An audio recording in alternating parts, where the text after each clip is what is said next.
오늘 저희가 읽은 골로새서는 사도 바울이 골로새 교회의 성도님들에게 적은 편지이지요.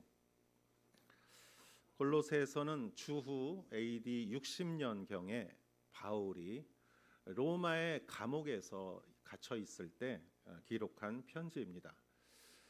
지도를 보면 지금 여러분 오른쪽에 보이는 이게 터키, 지금의 터키인데 빨간색으로 표시한 곳이 골로새라는 지역이고 파란색으로 표시한 곳이 에베소라는 지역입니다. 바울이 그 전도를 위해서 전도 여행을 3번을 했는데 제 3차 전도 여행에서는 바울이 에베소라는 곳에 머물러서 그곳에서 2년간 체류를 합니다. 바울은 그렇게 오랫동안 체류한 적이 없었습니다. 몇 개월 있다가 이렇게 계속 다른 곳으로 이동을 했는데 3차 전도 여행에서 에베소에서 그 두란노 서원에서 바울이 그곳에서 제자를 양육하고 복음을 전했죠. 그런 가운데 바울로부터 복음을 듣고 하나님을 믿게 된 제자가 있었는데 그 사람의 이름은 에바브라라는 사람입니다. 그 에바브라는 사람이 바울로부터 복음을 듣고 그가 스스로 골로새라는 곳에 가서 거기서 또 그가 복음을 전했습니다.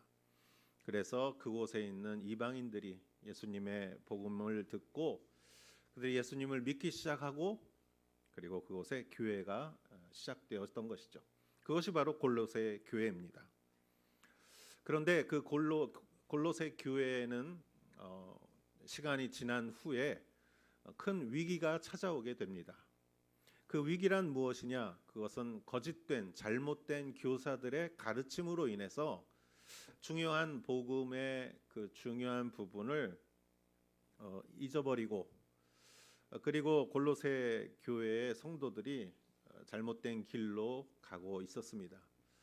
그것을 들은 바울이 그런 로마에 있는 감옥에서 정말 안타까운 심정으로 골로새에 있는 교인들에게 편지를 쓴 것이죠. 그 편지를 쓴 내용이 오늘 골로새서 내용입니다. 그렇기 때문에 정말 바울은 안타까운 심정으로 이 편지를 썼던 것이고 골로새서 그 편지의 중심 내용은 한마디로 말하면 그리스도로 충분합니다라는 것이에요. 그리스도로 충분하고 다른 어떤 것도 필요치 않다라는 것이에요. 우리도 마찬가지입니다. 그리스도로 충분한 것이죠. 예수님은 누룩을 조심하라고 그랬어요. 바리새인들의 누룩을 조심하라. 제자들은 그걸 빵으로 착각해서 빵 얘기인 줄 알고 잘못 들었는데 예수님께서는 누룩이라는 말은 무엇을 의미하느냐? 가르침을 의미합니다. 그래서 누룩이라는 것은 빵에다가 그 반죽에다가 누룩을 조금만 넣어도 빵이 부풀지 않습니까? 그래서 가르침이라는 것은 조금만의 작은 가르침이 그 사람에게 큰 영향을 미친다는 것이에요. 3살 버릇 80까지 간다. 3살 때 가르쳐 준 게 80까지 간다는 말이지요. 가르침이 얼마나 중요한 것인가, 특히 잘못된 가르침이 얼마나 악한 영향력을 미치는가. 제가 이 말씀을 보면서 20년 전에 읽었던 책이 생각이 났습니다. 그 책 제목이 정확하진 않지만 내가 배워야 할 모든 것은 유치원에서 배웠다라는 책이었어요. 궁금해서 그때 읽어봤습니다. 우리가 살면서 부딪히는 많은 것들, 옳고 그른 것이 무엇인지, 무엇이 선이고 악인지, 무엇이 진실이고 거짓인지, 이러한 모든 것들은 사실은 아주 어린 시절에 인간에 대한 기본적인 것을 가르쳐 주었던 유치원 시절에 다 배웠다는 것이죠. 그래서 오히려 기억이 없는 때 배운 것들이 기억이 있을 때 배운 것보다 훨씬 중요하다고 이렇게 말을 합니다. 어떻게 살 것인지, 무엇을 할 것인지, 어떤 사람이 될 것인지 대개 유치원에서 정해지는 것이죠. 여러분 유치원 때 뭘 배웠습니까? 유치원 독학하신 분도 계실 텐데 유치원을 가지 않았다 할지라도 아마 그 시절에는 부모님이나 친척들이나 동네 분들이 그런 것들을 다 가르쳐 주지 않았나 생각합니다. 대개 무엇을 가르쳐 줍니까? 남을 때리지 마라. 중요한 것이죠. 도시락은 남기지 말고 다 먹어라. 사용한 물건은 제자리에 갖다 놓아라. 내 것이 아니면 가져가지 말라. 음식 먹기 전에는 손을 꼭 씻어라. 밖에 나가면은 차를 조심하고 움직일 때는 친구하고 손을 잡고 움직여라. 이런 것들이 몇 가지 예를 들었지만 정말 많은 것들을 배우지요. 일본 유치원은 신발 벗고 갈 때도 이렇게 뒤로 이렇게 신발을 해놓고 이렇게 앞으로 해놓지 말고 뒤로 해놓고 가라고 철저하게 가르치죠. 이런 것들이 기본 중에 기본이지만 유치원 시절에 이런 것들을 매일 실천하면서 세상을 살아가는 기본 원리를, 아주 중요한 원리를 그때 이미 다 배운다는 것이죠. 신앙의 원리도 마찬가지입니다. 바울이 처음에 바울을 통해서 에바브라를 통해서 그들이 처음에 들었던 것은 복음이었죠. 예수께서 십자가에서 우리를 위하여 그 몸이 찢기시고 그 피를 흘리시고 우리가 예수님을 믿을 때 누구든지 예수를 주로 믿기만 하면 멸망치 않고 영생을 얻으리라. 그것이 구원, 그것이 복음이었죠. 그것을 믿고 우리는 구원을 받았습니다. 누구나 다 그렇죠. 골로새 교인들도 우리들도 동일하지요. 어떤 죄가 있다 할지라도 예수 그리스도를 믿으면 나는 죄인이지만 하나님은 우리를 의롭다고 인정하신다. 그걸 칭의라고 하죠. 그래서 인정하십니다. 그래서 하나님께서 우리를 자녀 삼으시고 우리를 주님의 나라로 인도하시며 그 나라의 상속자로 삼아 주시는 것이죠. 그래서 우리는 그것을 그 복음 위에 우리는 구원을 받고 신앙생활을 해 가는 것인데, 그런데 그 당시에 잘못된 교사들이 가르치기를 예수님을 믿는 건 알겠는데 그것도 중요하지만 그러나 율법도 지켜야 되고 천사도 예배해야 되고 또 이런 철학도 알아야 되고 이런 것도 필요하다고 가르치는 것이에요. 여러분, 위험한 것은 뭐냐? 예수님에다가 뭘 플러스하는 게 위험한 거예요.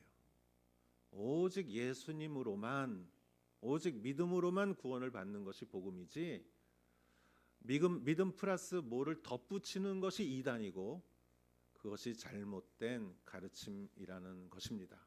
왜냐하면 그런 것들이 들어오면 예수님이 그 자리를 물러나게 되고 다른 것이 그 중심을 차지하게 되는 것이죠.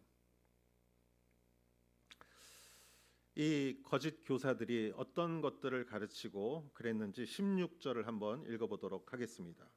시작. 그러므로 여러분은 먹고 마시는 일이나 절기나 초승달 축제나 안식일과 관련된 문제로 아무도 여러분을 판단하지 못하게 하십시오. 아멘. 먹고 마시는 일, 절기, 초승달, 축제, 안식일, 그들이 가르쳤던 것은 유대주의자들이 율법을 지키시오라고 말한 사람도 있었을 거예요. 그러나 헬라 철학자들이, 그리스의 철학의 이원론을 가지고 온 사람들이 금욕주의를 가르칠 수도 있었을 거예요. 이거는 먹어서는 안 됩니다. 이거는 마셔서는 안 됩니다. 이거는 먹어야 되고 저거는 마셔야 됩니다. 이 절기에는 이런 것들을 행해야 합니다. 이런 것들을 이때는 해서는 안 됩니다. 초승달이 뜰 때는 이런 것들을 행하십시오. 안식일에는 이렇게 해야 합니다. 이러한 많은 부수적인 것들이 그들을 현혹시키고 이러한 문제로 사람들을 판단하게 되었어요. 서로가. 저 사람은 저걸 지켜, 저 사람은 저걸 안 지켜. 왜 안 지킬까? 이렇게 하면서 바울은 이러한 문제로 인하여 복음 이외에 본질적이지 않은 일로 인하여 아무도 여러분을 판단하게 하지 마십시오라고 말합니다. 17절 말씀 읽어보겠습니다. 이런 것들은 앞으로 올 것들의 그림자일 뿐이요 그 실체는 그리스도께 속해 있습니다. 아멘. 이런 것들이 결코 나쁘거나 해악한 것이거나 그런 것들은 아닙니다. 물론 오히려 신앙생활하는데 도움이 될 수도 있을지 모릅니다. 그러나 이런 것들은 결국은 그림자입니다. 앞으로 올 것의 그림자다라는 것이에요. 본체는 아니다라는 것이에요.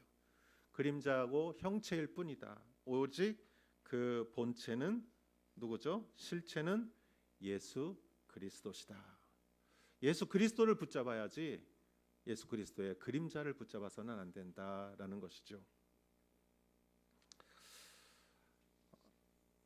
예수 그리스도 이외에 이러한 율법의 행위를 강조하는 것은 이것들이 그리스도의 자리를 차지해 버릴 수 있다는 것입니다. 이런 것들은 거짓 신이요 가짜 믿음이요. 이런 것들은 우리에게 믿음의 능력을 빼앗아가고 우리의 믿음을 하나의 종교 행위로 만들어 버리고 교회를 능력 없는 박물관으로 만들어 버리는 것이죠. 18절을 같이 한번 읽어 보겠습니다.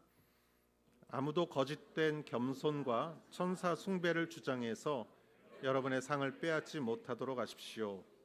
그런 사람은 자기가 본 것들에 집착해 육신의 생각으로 헛되게 교만해져서. 아멘. 아무도 거짓된 겸손, 천사 숭배. 이 당시에 천사를 숭배하는 사람들도 있어요. 천사를 숭배하고 예수님 대신에 예수님이 중보자인데 천사가 중보자라고 주장을 하고 그러면서 천사를 숭배하면서 천사는 거룩한 것이고 너희는 하천한 것이다. 그래서 너희들은 겸손해야 된다. 그래서 스스로를 비하시키는 그런 거짓된 겸손이 있었습니다. 반대죠. 예수님이 자기를 낮추시고 우리를 높여주셨죠. 천사가 흠모할 정도로 왕같은 제사장과 거룩한 나라로 택하신 백성으로 삼아 주셨지요. 예수님은 피를 흘리시고 우리는 나음을 입었습니다. 그래서 우리는 예수님의 피값만큼 가치가 있는 사람들이죠. 너는 고귀하고 존귀하다라고 주님께서는 우리를 말씀해 주셨습니다. 그러므로 거짓된 겸손과 천사 숭배를 주장해서 여러분의 상을 빼앗지 못하도록 하십시오. 그런 사람은 자기가 본 것들에 집착해 육신의 생각으로 헛되게 교만해져 있는 것입니다. 헛된 겸손으로 사실은 잘못된 교만에 속해 있는 것입니다. 겸손한 것처럼 보이지만 겸손을 가장한 교만입니다. 라고 말하고 있는 것이죠. 19절 말씀 읽어보겠습니다. 머리를 굳게 붙들지 않습니다. 온몸이 머리신 그리스도로부터 마디와 힘줄을 통해 영양을 공급받고 서로 결합돼 하나님께서 자라게 하시는 대로 자라납니다. 그런 사람들은 교만해져서 머리를 굳게 붙들지 않습니다. 그러나 우리는 머리이신 그리스도를 붙듭니다. 왜냐하면 온몸이 머리로부터 통제당하기 때문이죠. 머리가 명령하는 대로 온몸이 움직이듯이 그리스도가 머리시며 온몸이 마디와 힘줄을 통해 영양을 공급받습니다. 그리스도로부터 영양을 공급받고 결합돼 하나님께서 자라게 하시는 대로 자라나는 것이 바로 우리의 공동체요, 우리의 교회인 것이죠. 저는 정말 그리스도로 충분하다고 생각하시는 그렇게 믿는 여러분 되시기를 축원합니다. 그러면서 바울이 여기에서 그 거짓된 교사들이 가르쳐준 그 교훈이 어떤 것인지 세 가지로 또 요약을 하고 있습니다. 구체적으로 이렇게 네 절을 통해서 말씀을 하고 세 가지를 통해서 이러한 가르침이 어떻게 잘못된 것인가를 말해주고 있는데 20절 먼저 읽어보겠습니다. 시작. 여러분은 세상의 초등학문에 대해 그리스도와 함께 죽었는데 왜 세상에 속해 사는 것처럼 헛된 규정들에 굴복합니까? 21절. 붙잡지도 말라, 맛보지도 말라, 만지지도 말라 하면서 말입니다. 아멘. 세상 초등학문에서 초등학문을 가지고 살다가 그리스도를 믿음으로 인해서 새롭게 변화되었는데 왜 다시 잘못된 가르침을 가지고 유치하고 초등학문으로 돌아가느냐 이거예요. 제가 말씀드렸던 유치원 때 배웠던 그 정말 기초적인 것을 의미하는 것이 아니라 유치한 것, 초등적인 것, 그러한 학문에 대해서 말을 하고 있습니다. 이런 것들에서 왜 굴복을 합니까? 이런 것들이 가르치는 저거는 만지지 말라, 저거는 맛봐서는 안 된다, 먹어서는 안 된다, 마셔서도 안 된다, 이거는 만져서는 안 된다. 이러한 모든 행위의 규정을 세워놓고 사람을 속박하는 이런 초등학문에 왜 돌아가려고 하시는 것이냐라는 말이죠. 율법주의는 그리스도가 떠나면 자연히 율법주의가 옵니다. 여러분, 그리스도가 빛이 없으면은 자연히 어둠이 생기죠. 누가 어둠을 켜서 어둠이 생기는 게 아니에요. 빛이 없어지면 자연히 어둠이 찾아오는 것이죠.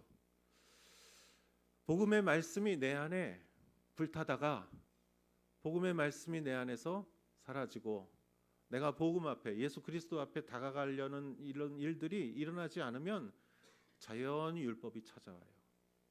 왜냐하면 복음이 내 안에 있을 때는 내가 용서받고 내 죄가 용서받았다는 것을 마음에 굳게 믿고 살아가는데 이 빛이 사라지니까 어둠이 자연히 찾아오는데 그 어둠은 죄와 악이에요. 내 죄와 악에 대해서 내가 뭔가를 해야 될 것 같아요. 그래서 자꾸 사람이 행위를 하게 되는 거예요. 그것이 바로 율법주의의 문제점이고 골로새 교회뿐만이 아니라 오늘날 우리의 믿음 생활에 우리를 어렵게 하고 힘을 빼고 우리를 정말 이 교회를 자꾸 박물관으로 만드는 그러한 것들이 이러한 율법적인 생각이라는 것이죠. 두 번째 22절 말씀을 읽어보도록 하겠습니다. 시작. 이런 것들은 모두 사용되다가 없어질 것이요 사람들의 계명과 가르침에 따른 것입니다. 아멘. 이러한 율법주의적인 잘못된 가르침의 두 번째 특징은 곧 사라질 것이다라는 것이에요. 말씀은 영원하지만 이러한 율법주의는 곧 사라지는 것이다. 왜? 사람의 계명이기 때문에, 하나님으로부터 온 것이 아니기 때문에 사람이 만들고 사람이 규정짓고 사람이 그거를 지키라고 명령하고 그것을 또 지키지 않은 사람들을 정죄하는 마치 바리새인과 같은 그런 것들이죠. 바리새인들은 원래 신앙생활을 열심히 하는 자들이었어요. 그러나 그들은 본체를 잊어버리고 그림자를 찾기 시작했어요. 형식과 모양만을 소중하게 생각하고 자기 나름대로 자기가 멋대로 규칙들을 만들고 그것을 열심히 지켰을 뿐만이 아니라 사람들에게 지켜야 한다고 강조를 했으며 그것을 지키지 않은 사람들을 죄인이라고 규정했고 그들을 정죄했어요. 그래서 예수님은 그들을 회칠한 무덤이라고 하고 위선자라고 그랬고 그들은 경건의 모양은 있으나 능력은 없다고 말씀하셨습니다. 율법주의의 특징은 사람의 가르침이라는 것이죠. 세 번째 23절 말씀 읽어보도록 하겠습니다. 이런 규정들은 꾸며낸 경건과 거짓 겸손과 육체를 괴롭히는 데는 지혜 있는 모양을 가지지만 육신의 욕망을 억제하는 데는 아무런 유익이 없습니다. 아멘. 이러한 규정들, 꾸며낸 경건, 거짓 겸손, 그리고 자기의 육체를 괴롭히고 자학하는 것, 이런 것들은 지혜 있는 모양은 가집니다. 이런 것들을 볼 때 괜찮아 보이는 거예요. 멋있어 보이는 거예요. 저 사람은 굉장히 열심히 하는 것 같아요. 그래서 부러워 보이는 거예요. 경건한 모습, 또 굉장히 겸손한 것 같은 모습, 그리고 굉장히 자기네 육신을 괴롭힐 정도로 열심히 있는 모습, 괜찮아 보여요. 그러나 사실은 유익하지 않다. 왜? 그리스도를 떠나 있기 때문이죠. 그리스도를 떠난 것. 그렇다면 여러분, 우리는 항상 어디로 돌아가야 하느냐? 우리는 복음으로 돌아가야 하는 것이죠. 어떤 죄와 허물이 있어도 그리스도는 그 복음을 통해서 우리가 구원받았음을 확신시켜 주십니다. 그런데 사람들은 복음이 정말 단순하고 알기 쉬우니까 내가 복음은 이제 다 마스터했다고 생각해요. 그냥 초급에서 다 끝내고 이제 좀 다른 거, 더 새로운 거, 이런 걸 자꾸 생각할 수 있어요. 그래서 새로운 지식을 원하고 새로운 행사와 새로운 그 기술들, 이런 것들을 자꾸 가지려고 해요. 배우려고 하고. 그리고 복음은 저 구석에다가 놓고. 그러나 그럴 때 우리는 기억 상실증이 걸리는 것입니다. 우리는 항상 복음에서 살아야 합니다.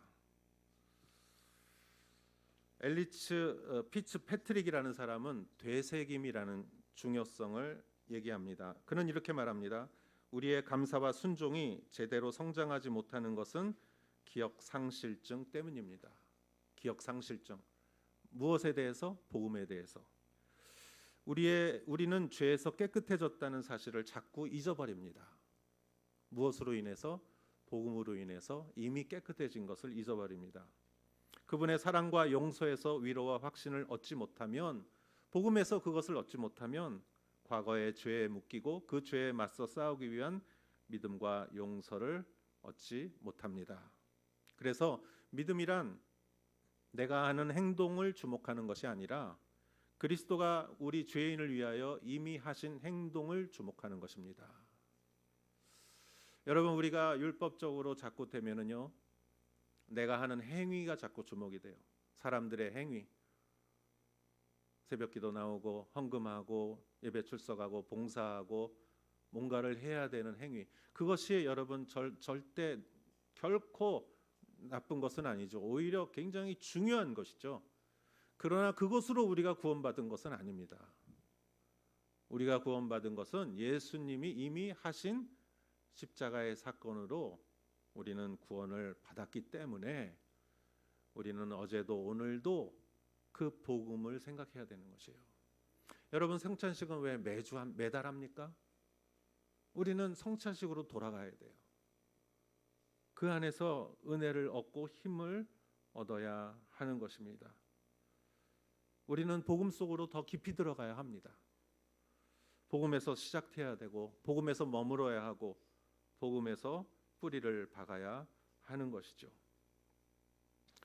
예수님에게 다가가는 것은, 그 은혜의 풍성함을 누리는 것은 우리가 진정 하나님에게 예수 그리스도에게 가까워지는 그 성스럽게 돼가는 것은 매일매일 칭의 앞에 서는 것입니다.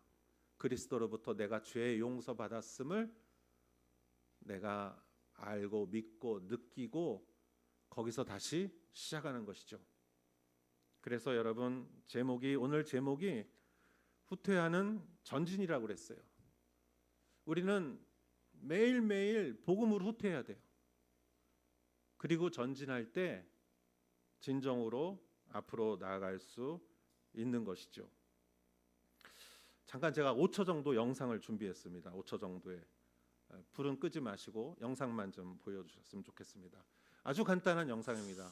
저 풍선을 부는데 저 펌프로 저렇게 풍선을 불죠.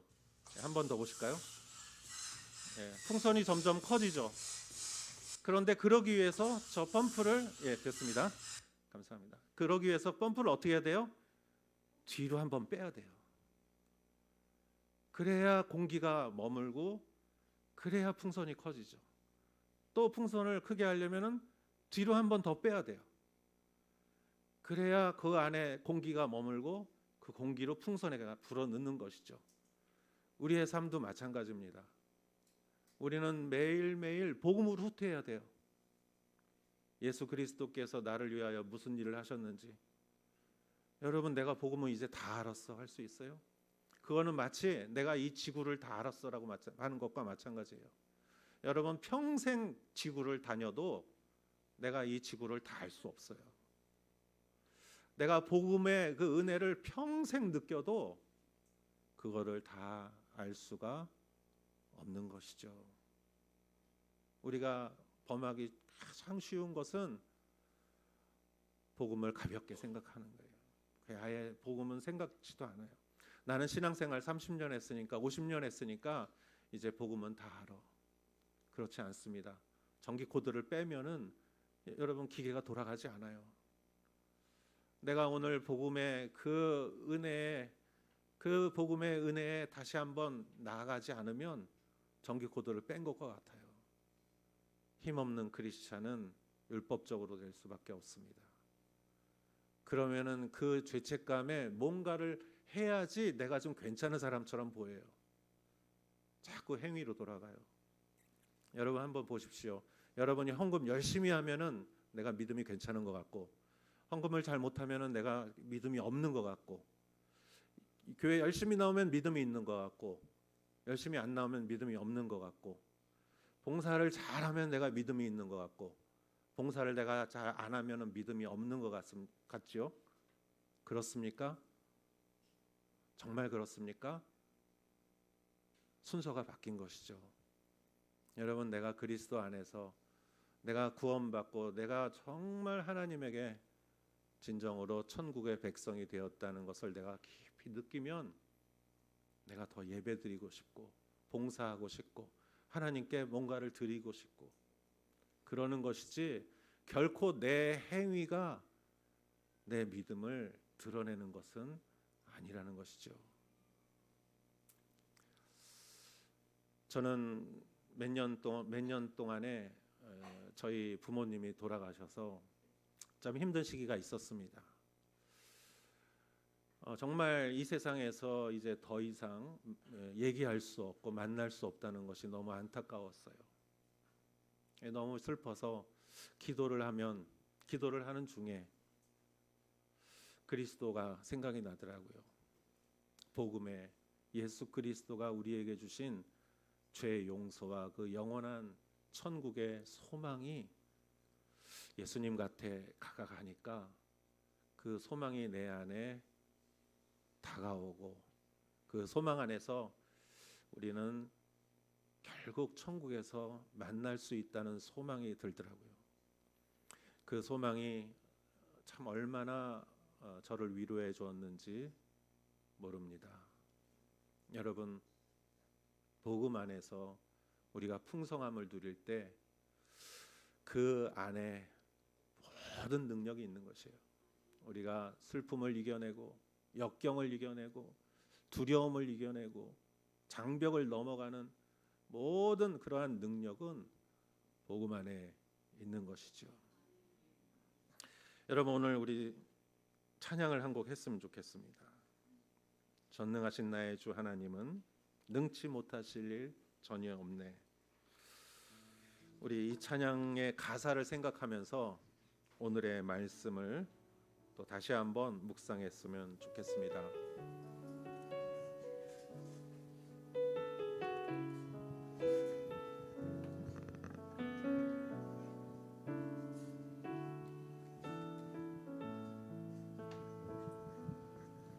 전능하신 나의 주 하나님은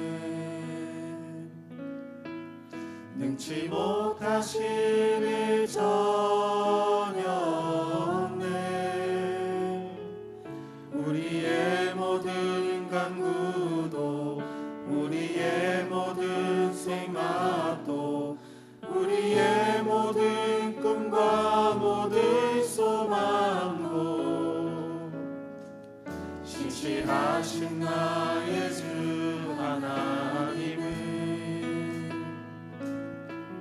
우리의 모든 괴로움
말씀 의지하여 믿음으로 금을 던져 믿는 자에게 능치 못함 없네.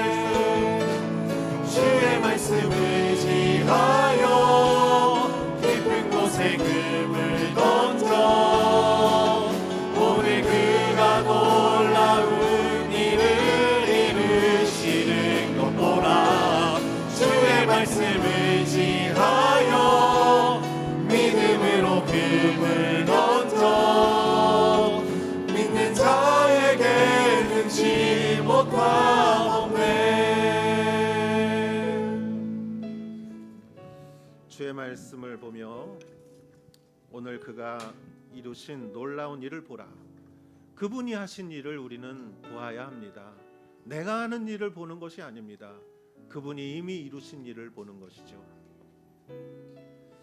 하나님 아버지, 내가 정말 죄인 되었을 때 그리스도께서 나를 위하여 하신 그 일을 생각하며 그 일을 또 생각하고 그 일을 또 묵상하고 그 안에서 내가 얼마나 사랑받고 내가 얼마나 존귀한 자이며 내 신분이 얼마나 하나님 앞에서 존귀한 자로 변화되었는지 그 은혜가 얼마나 큰지 하나님 매일매일 느끼게 하옵소서. 알게 하옵소서. 내 행위를 자꾸 주목하면 나도 모르게 율법주의에 빠집니다. 자꾸 뭔가를 해야 내가 괜찮은 사람처럼 보입니다. 그러나 주님, 나는 이미 괜찮은 사람입니다. 예수님이 십자가에 달려 나를 위하여 십자가에 달렸을 때, 내가 그것을 믿었을 때 나는 이미 하나님의 자녀가 되었습니다. 죄가 용서받았습니다. 하나님, 그 복음의 믿음의 자리에 머물러서 그곳에서 항상 전진하게 하옵소서. 그러면 내 삶의 풍선이 내 삶의 그 모든 여정이 풍선처럼 놀랍게 풍성하게 될 줄 믿습니다. 우리 사랑하는 성도 한 분 한 분 오늘도 내일도 그 깊은 은혜 가운데 우리의 삶을 풍성하게 해주실 줄 믿습니다. 감사드리며 예수님의 이름으로 기도했사옵나이다. 아멘. 우리 다 같이